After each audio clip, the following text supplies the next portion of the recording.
On this week's episode of The Video Store, Josh gives Frank Stockholm Syndrome, Frank rides Rocketman into glory, and we perform the first ever speed round of justice. Ding!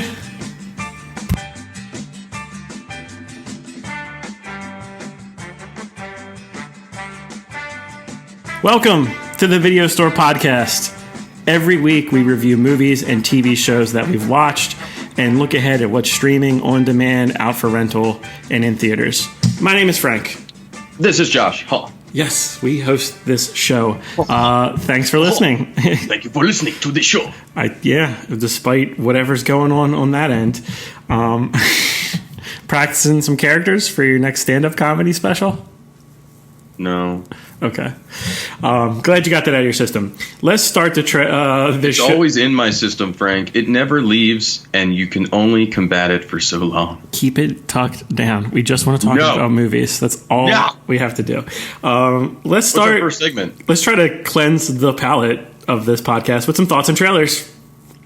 Up first, a A24 release, which is a studio that I've come to just trust, is In Fabric, and this is going to be out in later this year. It is described on IMDb as a haunting ghost story set against the backdrop of a busy winter sales period in a department store, and follows the life of a cursed dress as it passes from person to person with devastating consequences.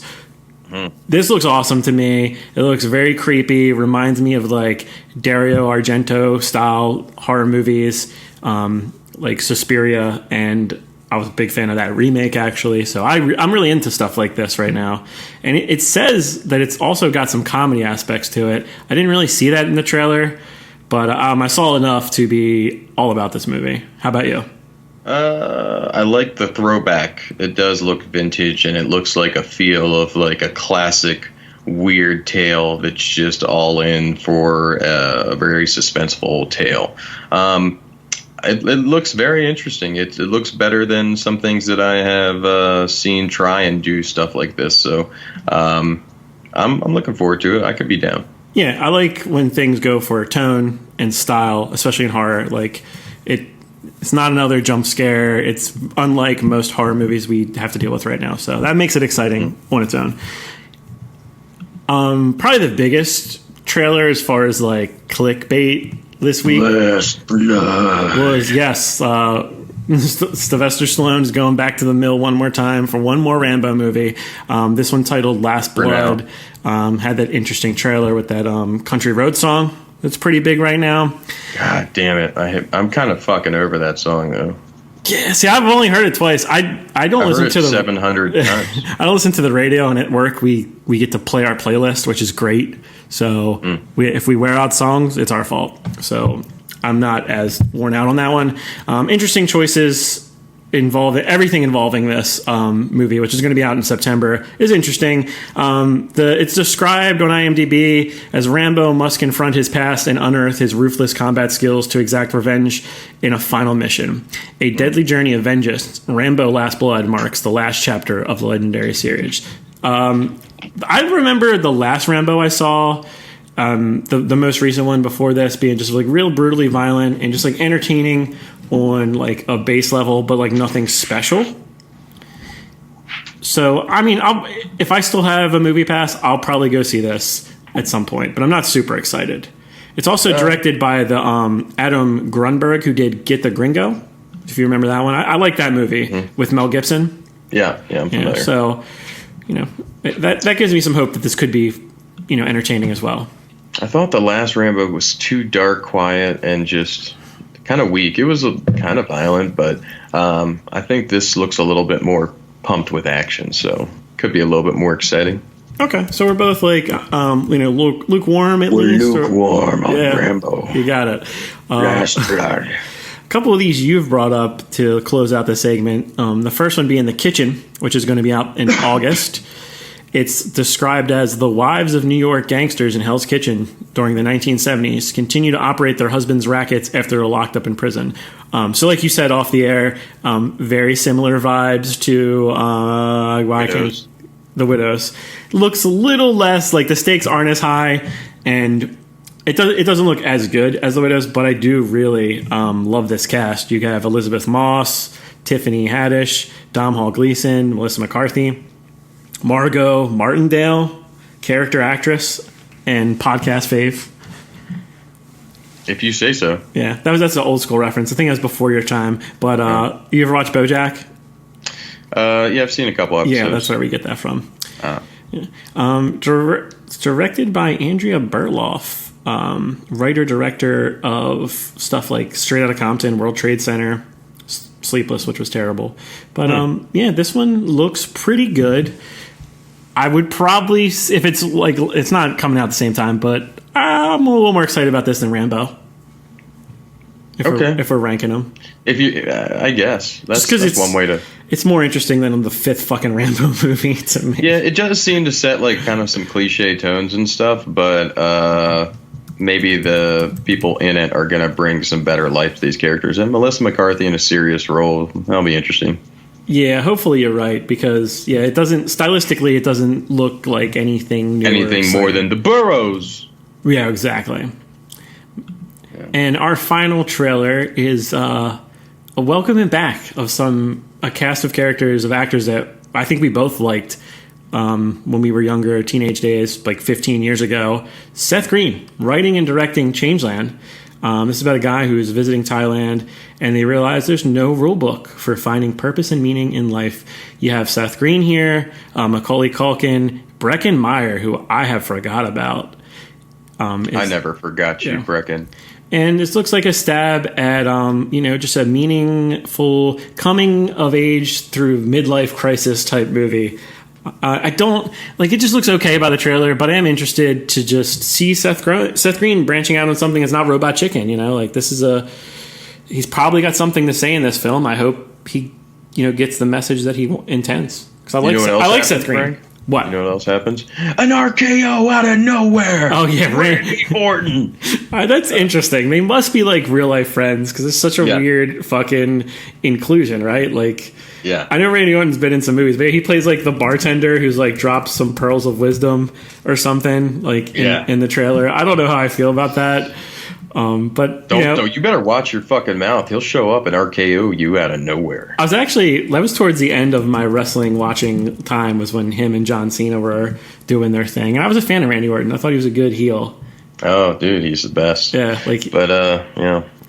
So, honestly, this is interesting. I mean, for somebody that loved Party Monster so much, and Seth Green and Macaulay Culkin getting back together and doing something, and Macaulay Culkin just showing up in general in an actual actor, character, possibly driven role that has some substance and meaning instead of just showing up in things and being like, hey, there's the kid from Home Alone. Yeah, I think he's an interesting dude. I've heard him talk on podcasts, and I like the guy. He kind of just walked away from it. He seems like he picks and chooses his roles. There was that time like Party Monster, and then what was the other one with Mandy Moore that he was in? Do you remember? Mandy Moore. Yeah, it was Macaulay Culkin. Give me something about the movie. I'm pretty good at this. It was like coming of age kids, but they were like in a religious school. Saved. Oh yeah. Saved. Yeah. Yeah. So it's like he had a couple movies like with early Jenna Fisher. Yes, in early 2000s. Like he. Yes. He had a little bit of a comeback, and then he just went away. I guess he decided. For a second, I was going towards My Girl. Yeah, no. This is like adult Macaulay. I find him like just inherently interesting, and I feel like in black comedies, he's probably at his best. Yeah, he's just one of those guys, man. It's like he was such a huge part of like our childhood, like growing up with the Home Alone movies and Uncle Buck and stuff. God, yes. Yeah, like you have that bit of nostalgia, and we didn't lose him. Like he's definitely seemed like one of the ones. He could have been, yeah. Could have definitely been gone, but from drugs, partying, whatever, who knows. And I also think he might have wanted to release something after his last stamp, which is basically on that Leaving Neverland, which Yeah. That should have just been burned, I think. I mean, we all knew, and I think it just did more damage than good. Yeah, that's why I avoided that one. Let's talk about things we didn't avoid. Segway. He's on this Segway. Actually, he's got 2 wheels, and he's driving it into our segment. The other night, I was looking for something lighthearted to watch. I'll be honest, sometimes I look at run times, and for some reason, a 90-minute movie I'm more likely to watch at the end of the night than so a weird. 2-hour I'll movie. Just put something on, and if it's interesting, I'll finish it later. That's not bad advice either. But I checked out The Unicorn on Hulu. It's also got a comedian that I'm really big fan of. I don't know if you're familiar with Lauren Lapkus. She's in Crashing with Pete Holmes on HBO. She's a very funny stand-up comedian, and someone I definitely root for. I think she's got a unique style of comedy. She plays one half of an indecisive couple in their 4th year of engagement, and they decide to take the next big step and have a threesome. So this is about like a couple that's kind of in a deteriorating relationship. They're, Nick Rutherford plays the boyfriend Caleb, and it's a sweet movie. It's definitely one and done. There's not a lot of depth to it, but it was fun. It was funny, and I don't think it really has much to say about relationships or even open relationships. It's just like a nice vehicle to see some up-and-coming actors that I hope do better stuff. So, lighthearted, watchable, nothing really more than that. So I would put it more of a take it or leave it than like an employee pick. Oh, interesting. Yeah, I did remember seeing a trailer about it at one point, but I have not seen it. Yep, that was The Unicorn on Hulu. Okay. So, Frank, I watched Stockholm, which we had talked about some time ago with our buddy Ethan Hawke and Mark Strong with Hair.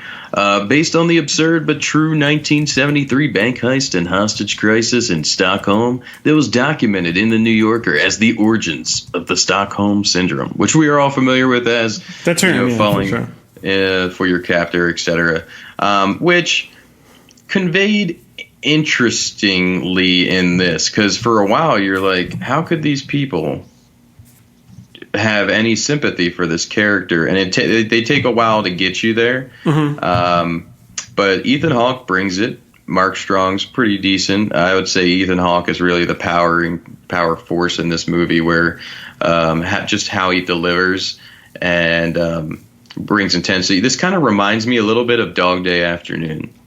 Really? Is it like that dramatic? Because it didn't seem like that disturbing to me from the trailer. It seemed pretty basic. I'm not saying on the dramatics. I mean, it is a dramatic movie, and it tries to set these darker tones and some lights, but more in the situation at hand and how it's happening. That it's a bank heist, but it's not a bank heist at all. Cool. It's decent. I'd still say this teeters for me on the, I would say take it more than leave it for sure. And could even possibly, if you're an Ethan Hawke fan, I think you'll like this movie. So an Ethan Hawke employee pick. Let's call it that. Did you buy the he could give people that Stockholm syndrome? Like, was he? Cause I assume he's the character that the captives fall for. Yes, in a sense. And did you buy that? Yes. Okay, a little bit. All right, fair enough. Well, there's multiple parties. There's multiple there's multiple victims or hostages that each have a different experience with him.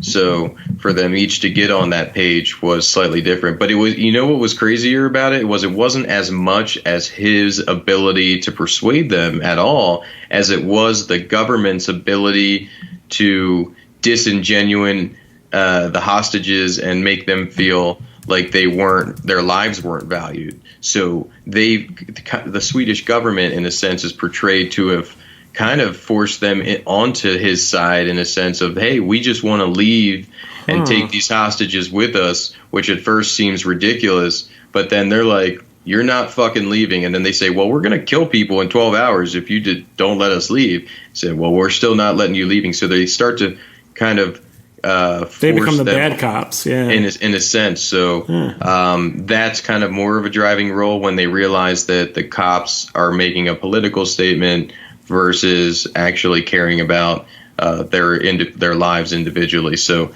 that kind of takes a decent role in the movie as well. Cool. Interesting. I am interested. To just kind of clear up your recommendation, final thought on this. So right now you can only see it in limited theatrical situations. would you say it's worth a movie ticket, or would you like suggest the listeners wait until it's like if streaming? you're a movie fan and you like Ethan Hawke, I think you'd be okay with going and checking this out if you have the ability to do so. All right, fair enough.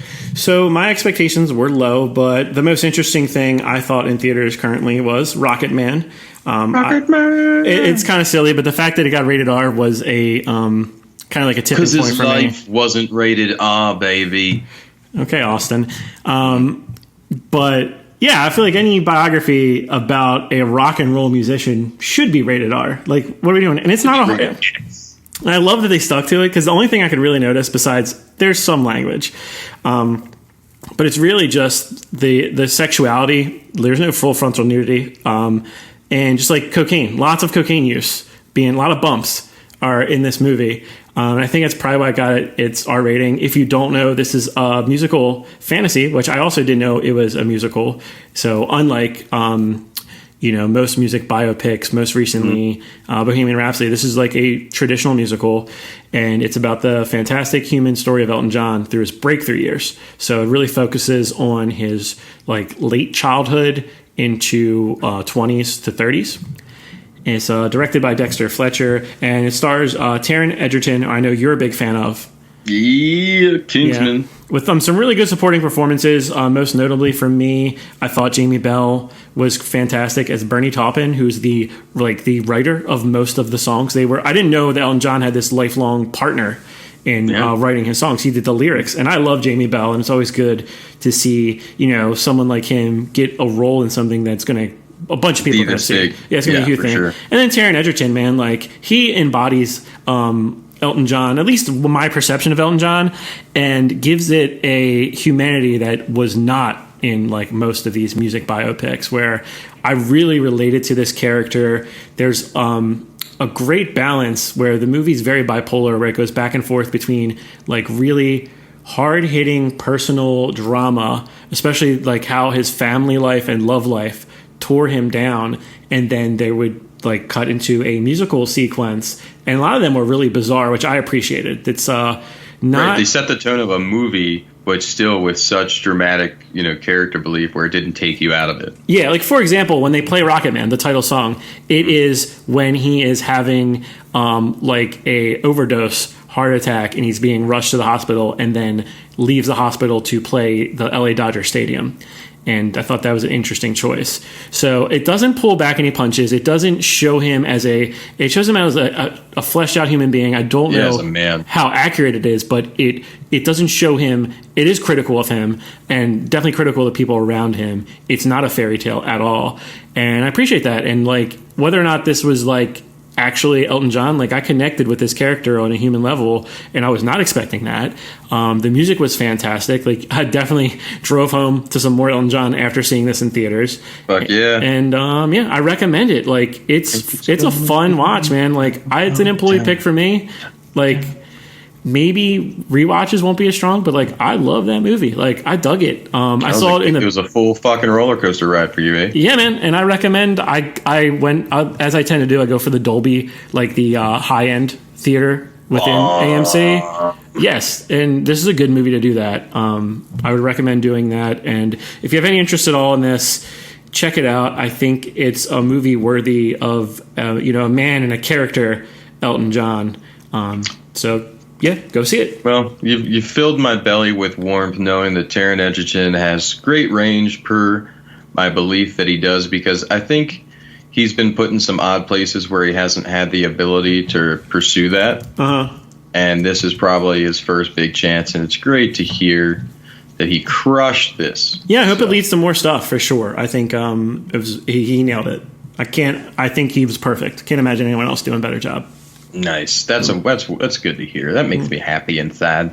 Okay, the next one is we're tag teaming this one. We both saw The Perfection. We're gonna double deck this bitch. This is on Netflix. Their most recent original movie. You want to read the description? No, you go ahead. It's weird. Yeah, it doesn't really tell you much. Actually, can't wait to dive into this one. When troubled musical prodigy Charlotte, played by Allison Williams, you probably know as like the crazy girlfriend from Get Out, seeks out Elizabeth, who's played by Logan Browning, who's a new star pupil of her former school. The encounter sends both musicians down a sinister path with shocking consequences. So, based on the trailer, I thought, okay, this seems like Whiplash type movie, but maybe a little more sinister. But what the fuck, man? This is definitely a nominee for the most ridiculous movie of the year. Spoilers, I'm still going to give it to, what's the Matthew McConaughey one? The fishing movie? Serendipity, yeah. I still give it to Serendipity, or Serenity. Serenity. But holy fuck, man. This movie... tell me if you agree with my review of this. I actually explained it to someone via text, and I used pictures of I had a good time. I was like, this movie is so fucked up, and I won't explain it to you, so you hopefully don't have to watch it, because this is definitely a take it or leave it for me. But you go through the first hour of the movie, and you have no idea what the purpose of this movie is. You just don't know what the movie is. What is this movie? I don't know the tone. Is it a horror movie? Is it a drama? Is it a sexual, like a sexy romance movie? Because for the first 45 minutes, that's kind of what it is. Like, and we're going to spoil a little bit. We'll try to talk around it. Nah, fuck it. Let's just spoil the fuck out. Okay, yeah, because you know what? It's a movie you should only want to see is if we explain how terrible it is to you. It's like a Gotti or like a Serenity. If you have to see it for yourself, but trust us, it's ridiculous. So you go an hour, and all that happens is the main character, Charlotte, loses her mother, goes back to the school, meets the new prodigy. You think there's going to be some rivalry, but they have this chemistry. Like, the younger girl looked up to her, and this chemistry through music and friendship turns into a romantic relationship. So it's like just like this sexy, like, romantic movie for like 45 minutes, and then they take this bus trip, and then it's like a horror movie. Like, and they hint this, they show like someone else getting sick before Elizabeth gets sick. So I'm like, is this going to be a plague? Is that what the perfection is? Like, for about 5 to 10 minutes on that bus. Is it cabin fever? Yeah. I thought, like, all of a sudden, like, you're going to tell me an hour in this is a horror movie, and like people are going to get this awful disease where they're puking up maggots and bugs are crawling out of their skin. Like, what the fuck is this? And then they use this cheeseball rewind technique to explain that Charlotte has drugged fucking Elizabeth, and through the power of suggestion convinced her that she has bugs crawling off her skin, and was so convincing that she hatched this plan on the fly, because she picks up a butcher knife during the meal they have right before they get on the bus, and convinces this girl to hack her fucking hand off, making her music ability disappear. So you think we're at the hour 15 minute mark of this like 1 hour and 30 minute movie, and you think, oh, what this is that this girl is crazy. But I have no idea that she had this motivation at any point. There was no hint at this except for the tattoo, which was kind of weird. They both had this music note tattoo, but still, like, I guess that's what this movie is. And you're like, okay, cool. And there's 15 minutes left in this movie when that's revealed, and then 5 minutes later, that was only 15 minutes. That seemed like a half hour. No, dude, that was 1:15, because the final 15 is the other twist where you find out that the younger girl, Elizabeth, comes back to confront Charlotte, and as she's got her boot to her fucking face, Charlotte tells her that that school is evil. This is a double. Yeah, you're double ruining this, because there was like two other like bullshit twists in this like 15 minutes. Yeah. It's the whole movie. It doesn't happen until the final 20 minutes. There's like no movie. It's like all set up. It's like 1 hour of introduction, and then third act just fucking fires out of nowhere. Frank, are you ready for some of what I have to contribute to this? Yeah, go ahead, man. Slow me down. Sorry, I was on a roll. Okay, well, this is just what you're going to find so interesting. So I watched that little Netflix trailer, right? And I'm like, and then I started the movie, and I let about 3 to 4 minutes go by, and I was like, what the fuck? So then I just started fast forwarding and watching the little box go by, the little Netflix box. Good job. And then started the movie once they slept with each other.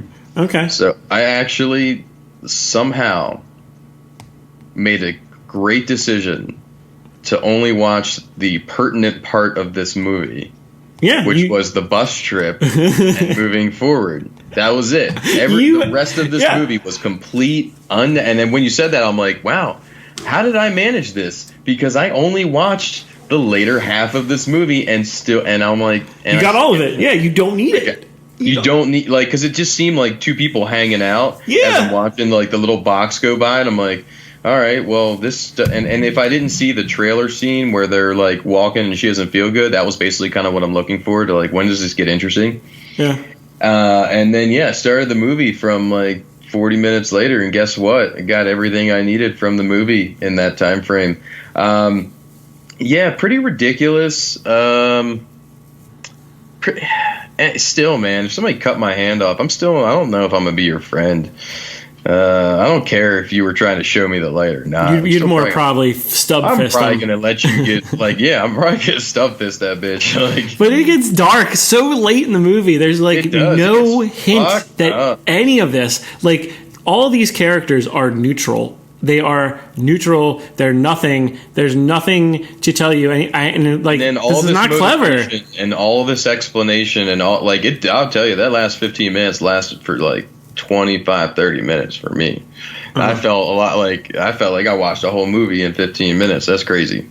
Yeah, but I mean, if you're like us, where we do gravitate towards shit like Gotti, like you want to watch something that's just new and different and weird, and you only need about 20 minutes of it, just fast forward to once they sleep together and you're good. No, for sure. Just 45-minute mark or something. Still probably a don't do it, but do it anyways. We're giving you a heads up. Watch it if you just have to see, like, how bad some things are. You just have to see it for yourself. Yeah, if you want to, like, just hate watch something, if you have a friend that you watch movies with, you like to make fun of movies, it's a good pick for that. I was surprised, so I immediately went, who made this movie? I thought either it was like a newer director or maybe someone from another culture who was trying to translate a different style and fit it into like an American movie. No, it's this guy, Richard Shepard, who did like The Matador with Pierce Brosnan and Greg Kinnear that I liked. And like, I remember that. 13 other movies. This is when we worked at Blockbuster. Yeah, dude, like, this is someone who's made movies for a long time and like did this. Like, why? What the fuck? Was like, yo, you want to see a bitch get stump-fisted? I mean, yeah, but you could still put more around it, man. Yeah, you could. Yeah. But they didn't. All right. Tell me about The Hustle, because I almost checked it out recently, and I haven't. It's in theaters right now, and I want to catch it before it's gone. Oh. Well. Should I? So we talked about this, I think, the trailer when that came out, right? Yeah, it looked fun. I'm a big Anne Hathaway fan. Yeah, and you're a lukewarm Rebel Wilson fan. I think she's talented. I just think she hasn't found the right role for her. Yeah, it's. I would say then that's still probably the case. I think my biggest problem with Rebel Wilson, and again, this is not. I'm not trying to. This is a hard sentence to phrase, but it's hard to believe someone fell in love with her, or. Well, she always plays brash. I don't think you're saying mainly because of her looks, but she always plays the same character. Yeah, it's both. Yeah. It's. I mean, it just. I don't know. It's just her character seems so abstract, like almost like a me in a sense, where like there's no way that person is ever gonna like that. So you see too much of yourself in her. Like just a very out of place person that doesn't seem like they would be in this situation. Mm-hmm. But she's still hilarious. She's still really funny and quick and just very quick-witted. And I think that this was for a remake of a previously amazing, great movie that should not be touched. It's decent. It's okay. And especially for when they flip the roles. Because I've seen, I think, 2 of these movies now, or 3, where they flipped the roles to the female side of thing, like Overboard and some other dumb shit that was just garbage. Ocean's 8. Well, I didn't even see that, but that's more of like movies that they took and remade and then flipped it to the woman role, like What Men Want. You know what I mean? Yeah. So, it was decent. I think Anne Hathaway and Rebel Wilson have good chemistry and fun, and it's fun to watch them be so catty and malicious to points. And some of their reimagining of Steve Martin's like brother character that lives in the cage and shit. Do you remember? Oh the God, original? no, I don't remember that. I saw Dirty Rotten Scoundrels like within 5 years, but I don't remember. You don't remember when he plays the idiot? So the woman would fall in love with the rich guy, and then Steve Martin played the idiot in that lived, and he had like a crazy accent. He's like, huh? You don't remember any of that? Vaguely. I guess I need to rewatch it. Yeah, so he basically plays the character that would drive the woman off after they would marry, so they could like keep things or keep their stuff or whatever it is. Gotcha. So Rebel Wilson's character that is developed as like this medieval, she's like a medieval queen with mannequins and like orders them to do things and shit. It's pretty good. So all in all, pretty funny.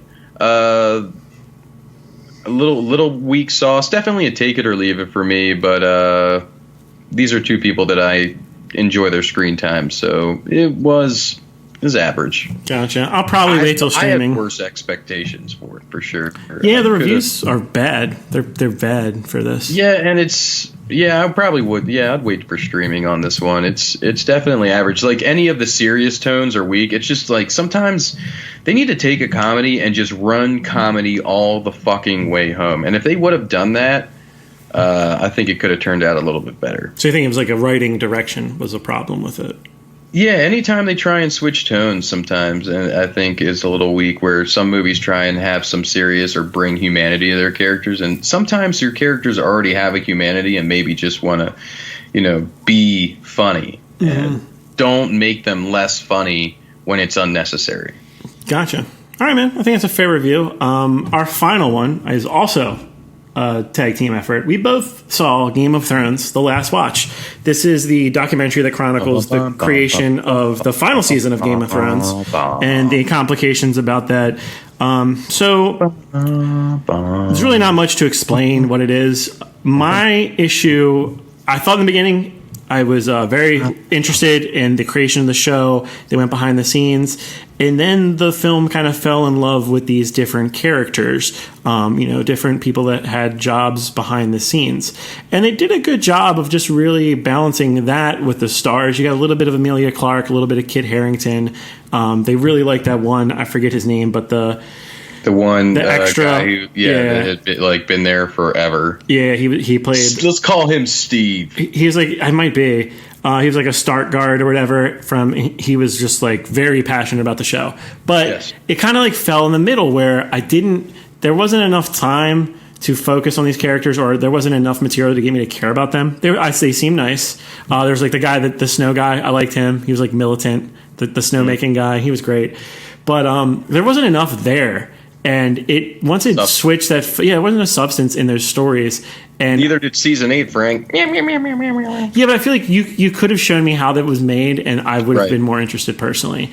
So I think by its nature, it's a take it or leave it, because you have to be a Game of Thrones fan to really appreciate this, or just someone who likes behind the scenes. But even if you're watching it just to see how the show is made, I don't think you get a great sense of that.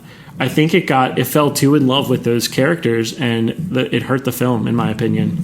Yeah, I would agree that there wasn't as much substance over value. Like, why are you showing us them like, this is what we do all the time. We sit and wait in this room and drink coffee while we wait, and then we go back and film some more. Yeah, we all kind of get that aspect. Show us more in depth of what goes into building those scenes, maybe, and those sets. But yeah, I'd say this is only for hardcore fans who are just pissed that their show's over and want something else to watch that they haven't seen. This is definitely for you. Felt more like a DVD extra than an exactly. actual That's documentary. basically what it is, and it is cool to see the characters react to their first screen reads of how it's to end, because everyone else here that watched it was like, this is what's going to happen, and then they're all like, oh, this is so surprising, I can't believe it. So that was kind of interesting. But agreed. And Kit Harington seems like a genuinely awesome dude. Yeah, he does. He seems like just somebody everybody wants to be friends with. So just FYI, on the whole Game of Thrones note, so I rewatched everything from fucking 1 to 8, and I got it done in like 2.5 weeks. Damn. And when I can tell you that I noticed the exact moment that they ruined Bran's character, where he used to have like emotional depth and shit, was definitely once he became the Three-Eyed Raven. That was their worst choice they could have made, to just take away his ability to have emotion. It's a very strange choice too, because I mean, and was trying to get too deep into Thrones because it will make it a whole other podcast. But like they already knew. George R.R. Martin gave them like the broad strokes of how he was going to finish the story, so they already knew like what they were going to do at that point, and they kind of went, like Three-Eyed Raven. They went away from him. He barely showed up, I think, in like seasons 5 or 6. There's like a season where he's barely there. And it's an interesting choice. I'm fine with the show. Like I admit, like season 7, I think people don't give season 7 enough credit for being like the true drop off. Where it was great tension building for sure. Or this is season 8, right? Like the most recent one was 8. Yes, correct. Yeah, I agree. Season 7 definitely had a great character build-up and reconnections from characters that have lived through journeys, and then now they get to have a few discussions, things like that, and just, you can see the progression of those characters in a lot of moments in that season, especially Cersei, where she completely betrays and doesn't allow her troops up north. You're like, this fucking bitch. Yeah. This fucking bitch! That goes back, like, what the documentary everybody wants to see is, like, how the decisions were made in the writing room. Like, right. Like I want to know what, like, why they had this time crunch. That is what we want to say. So that's our reviews for the week. Our final segment of the show, and it's going to be extra special because it's the beginning of the month, is our WTW, what to watch this week. We're going to cover May 27th through June 2nd, our year of our Lord Dennis Quaid, 2019. Hey. We're going to start with Netflix because it's the most popular. May 27th, Historical Roast came out. Jeff Ross, if you're familiar with him, he's pretty much synonymous with roast, that style of comedy.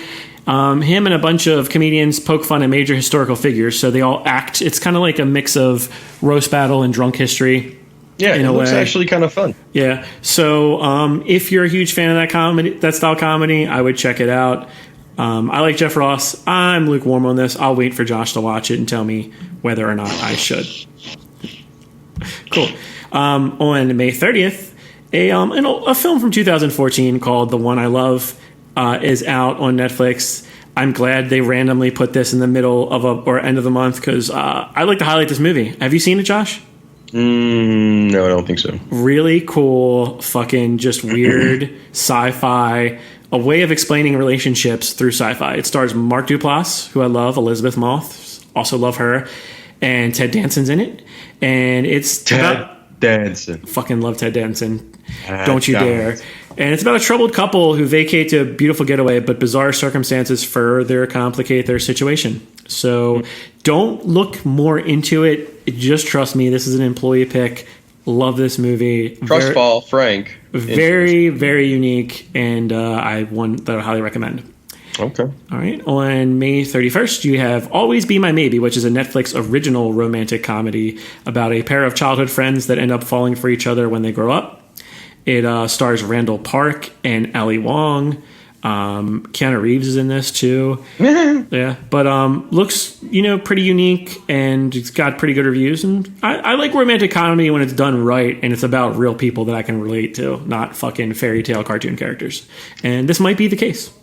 I do love Randall Park, so for that enough is just enough for me to possibly watch this movie. Yeah, and like Ali Wong, I know she's a huge comedian, like does a huge audience. I'm just so ignorant to her that's kind of interesting to me because I've never seen anything with her, and I know she's such a big deal to so many people. So curious. True that. Okay. Also on Netflix, by the time you're listening to this podcast, is their new crime doc. It's a 7-episode miniseries called Killer Ratings. Killer Ratings. I actually appreciated that. It was appropriate. The true life story of Brazilian TV host Wallace Souza, who literally killed for ratings and used his crime TV show to cover up the grisly truth. Now, that sounds interesting. Yeah, that does sound interesting. Like that. Fuck. Yeah, I hate the exploitative nature of a lot of these shows, but I gotta admit, like, what the fuck? How do I not know about this? Bro, how do you be like the guy from like America's Most Wanted and then have committed all the crimes or some shit? Exactly. That's how I read it too. That's what's or remember what's the one that they did? Unsolved Mysteries. Basketball? Yes. Unsolved Mysteries. You're going around killing people to fucking make your show and then covering it up. That sounds so awesome. So I think we're both going to watch this. Yeah. Sold. Sold $5 to the front man in the green jacket. Yeah. So yeah, that's might be our pick of the week by the looks of it, but we'll continue. Final one for Netflix is another biography documentary. It's a 4-parter called When They See Us. This chronicles the true story of a notorious case of 5 black teenagers who were convicted of a rape they did not commit. Oh, I saw the trailer for this, and it actually looks pretty good. Yeah, and crime and justice, I think these are even more important. This kind of serves a more, like, on a societal level, a lesson, and opens people's eyes to how fucked up the criminal justice system is, as opposed to just exploiting a murderer and watching it, for, whatever. So. No, and I absolutely agree, and I think it's really important for us to recognize that how many people are still in prison for bullshit allegations and reasons or throughout the law system that are currently putting money into the pockets of the people that run these prisons because they are privatized.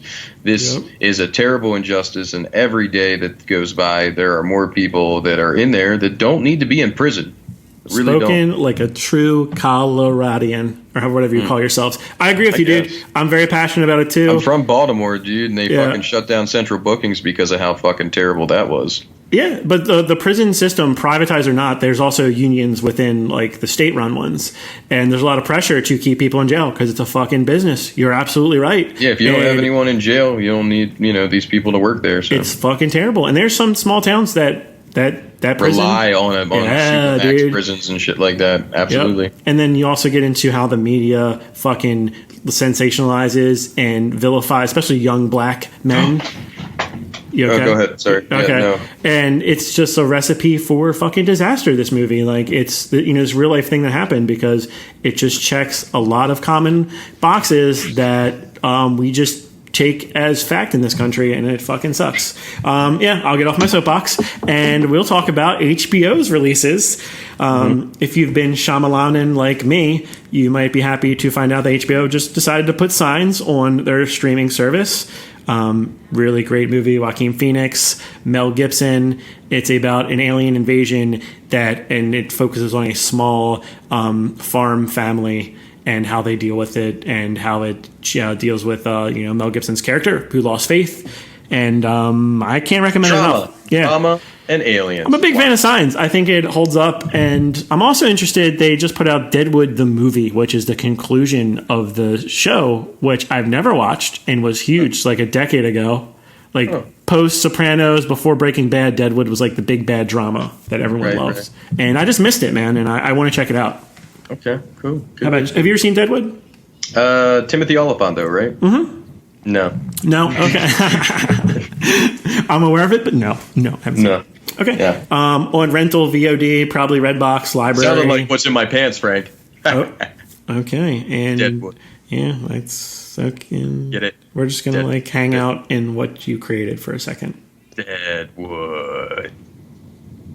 Okay. Okay. On rental VOD, these came out May 28th. You can enjoy them wherever you stream or get discs. Greta, a movie that I've missed, but I think you watched, right? I just reviewed it, bitch. What, do you not remember? God. These all run together, man. It's about a young woman who befriends a lonely widow who's harboring a dark and deadly agenda toward her. Go back and listen to Josh's review. He just did it, bitch.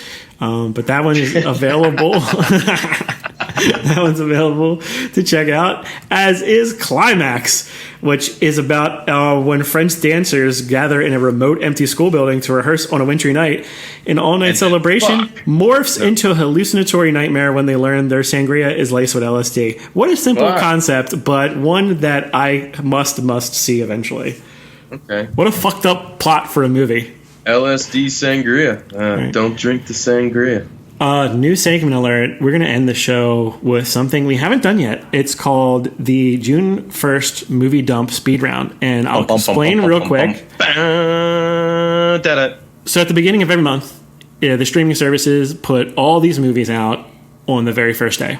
I guess it's just be, their monthly contracts. It makes sense. So there's about 30 of these things. So we'll take turns. You do Netflix, I got Amazon Prime. So you want me to name the titles on Netflix? Like, you got Netflix, I'll do Amazon Prime, you do Hulu, I'll do HBO. Okay, so I'm going to name the title, give Josh about 3 seconds to say something about it. No, you're going to do the whole thing. Oh, okay, cool. We'll do it that way. Segment on the fly, as you can tell. Like I said, it's the first one. On Netflix, we have AI, a very dark sci-fi movie, the last Kubrick-Spielberg collaboration. Check it out. Batman Begins. I think just as good as The Dark Knight, so check that one out. Good Night and Good Luck is a political story about media that still resonates today, and George Clooney's best movie. Network is very much a movie that inspired Good Night and Good Luck, so if you really want to inject yourself into United States media and how terrible it is, watch that movie. Platoon, best Charlie Sheen movie. Actually an acceptable war drama that fucking... displays war in a fair manner. Small Soldiers, fucking crazy movie. It's not a kids movie. It's from the dude that made Gremlins, and it is that ridiculous and a underappreciated gem. The Dark Knight. You watch Batman Begins if you listen to me, so why not watch the best of the Nolan Batmans back to back after Batman Begins? Dang. And 50-50. Seth Rogen, JGL, their best drama ever. Just a fucking heartbreaking movie that breaks your heart, but then puts it back together, makes you feel good about humans and friendship. Boom. Amazon Prime, go. All right. Eulogy. Ray Romano movie, kind of dark black comedy, has kids in it that I actually know today. Every Friday the 13th movie. Jason kills bitches. Dang, I was going to give you more, but go ahead. Good Omens, brand new TV show, evil versus good, good versus evil, English comedy, go. Neil Gaiman, ding. Mission Impossible. Let's see if I'm beating you, which is crazy. Mission Impossible, Tom Cruise, Scientology, ding. Action and shit. Planes, Trains, and Automobiles, John Candy, the fucking best comedian ever. Ding. Private Parts, story of Howard Stern and his penis and ding. his story. Reservoir Dogs, 5 dudes in a room, someone's getting their ear cut off. Ding. The Burbs, Tom Hanks in a fucking robe. Ding. The Constant Gardener, Liam Neeson, Nobody Gives a Fuck, came out when I worked at Blockbuster. Ding. The Puffy Chair, I got nothing. That's a Duplass Brothers movie. It's a really good comedy drama. Ding. A Wallace break. Wow. We're gonna hold on.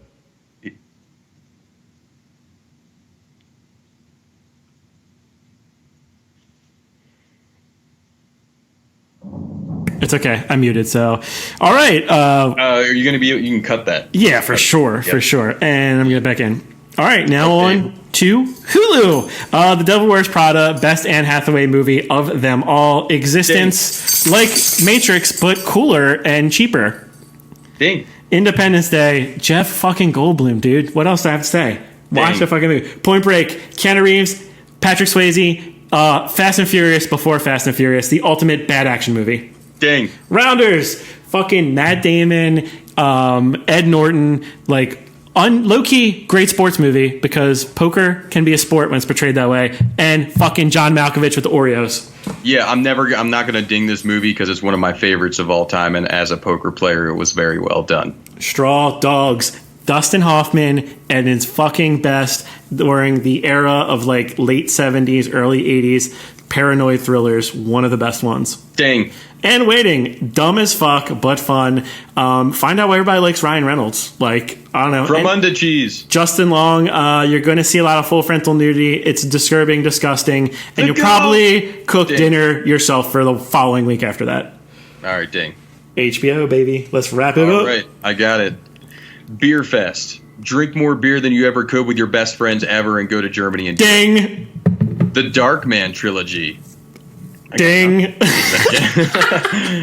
Funny Games. Sounds familiar. Think it was good. Most disturbing movie ever. Ding. Okay. Halloween 2 and 3. Mike Myers with a white mask. Maybe Jamie Lee Curtis. Maybe no Jamie Lee Curtis. Ding. MacGruber. The best fucking movie you'll ever fucking watch. And Val Kilmer plays a guy named Cunt. Ding. The Station Agent. I don't know. That's Bobby Cannavale and Peter Dinklage in like both of their breakthrough performances. Fuck yeah. This, with a fucking railroad track. Yeah, buddy. It's a good one. Heard good things. Yeah. So, ding. What are you going to watch next week, Josh? I'm still going to try and watch Chernobyl because now everyone's talking about it and saying it's pretty fucking good. Yeah, I actually did a weird thing. I was over a house that was watching it, and they had episode 4 or 5 on, and they were nice. They were like, we don't have to play this. I was like, no, go ahead. It might actually get me to watch the show. And it worked because I feel like each episode is like a specific slice. It's the one where they kill dogs, though. So when you get to that point in Chernobyl, just fast forward. I did not agree with the portrayal of that. It was fucking gratuitous and wrong. And if you're like me, and I think you are, Josh, you don't want to see that shit. It's tough, but hey man, it's probably how it went down. So like, but like, no, you get it. You get really it within 10 seconds, and I just keep going back to it. It's fucking gross. I'm going to check out this fucking Killer Ratings on Netflix for sure. Yeah, I'll check that out too. I know you saw Booksmart, but I want to see it while it's still in theaters. I want to support it. Big fan of that type of stuff. And I might rewatch The Station Agent because, yeah, man, I haven't seen that since it came out, and that's a really good one. I like our new segment.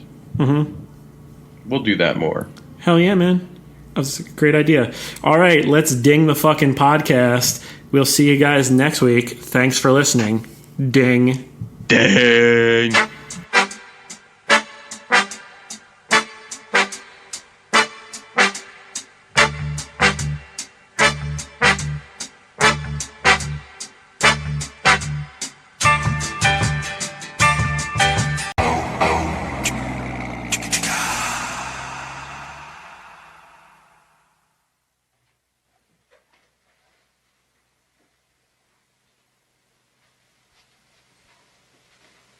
You're still here? It's over.